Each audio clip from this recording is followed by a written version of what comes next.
Shalom semuanya, saat ini kita telah memasuki bulan baru, yaitu bulan Adar di tahun 5786 menurut penanggalan atau kalender Ibrani.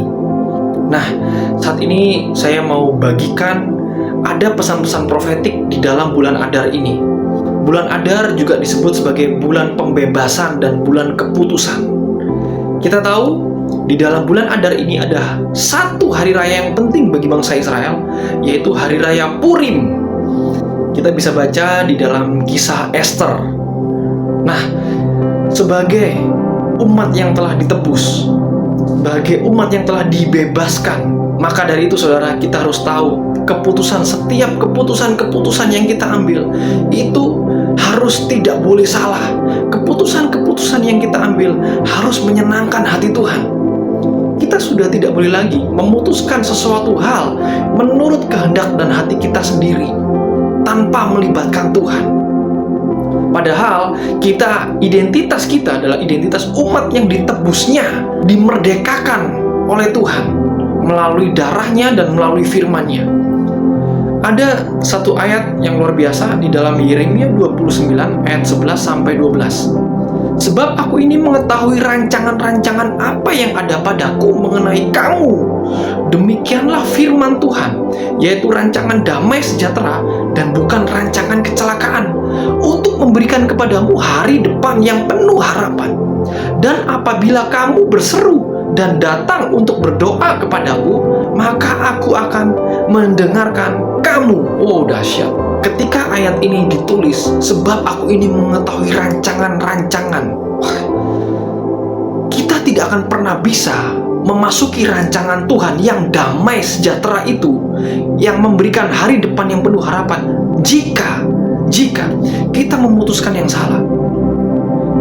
Kita harus memutuskan untuk tetap tinggal di dalam Tuhan. Supaya apa? Supaya rancangan-rancangan Dia itu tergenapi atas hidup kita. Tidak mungkin ayat ini ditulis ketika kita tidak tinggal di dalam Tuhan, di dalam firman-Nya. Karena kita tahu saudara bahwa ayat 12 dia bilang, dan apabila kamu berseru dan datang untuk berdoa kepadaku. Ada kata datang. Keputusan kita harus menghampiri Tuhan. Kita tidak bisa santai. Kita tahu bahwa identitas kita adalah identitas keputraan.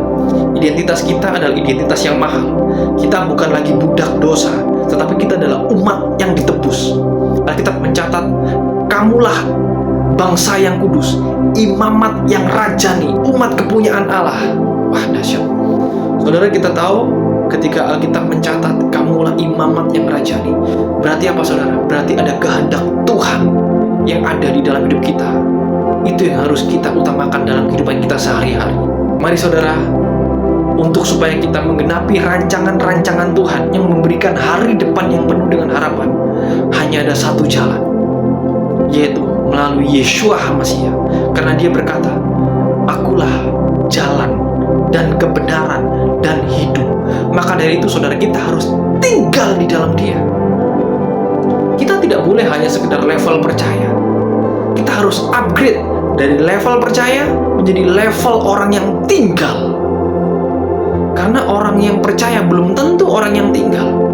Saya mau bilang saudara, iblis pun percaya bahwa Yeshua itu Tuhan. Tetapi ketika kita upgrade di dalam level tinggal, baru saudara, kita akan disebut ahli-ahli waris. Mari saudara, kuatkan dan teguhkanlah hatimu, maju terus, dan kita harus align, menyelaraskan di bulan Adar ini. Sekali lagi, bulan Adar adalah bulan pembebasan dan bulan keputusan. Kita adalah umat yang sudah dibebaskan, dan mari setiap keputusan yang kita ambil harus mempermuliakan nama Tuhan. Mari maju terus.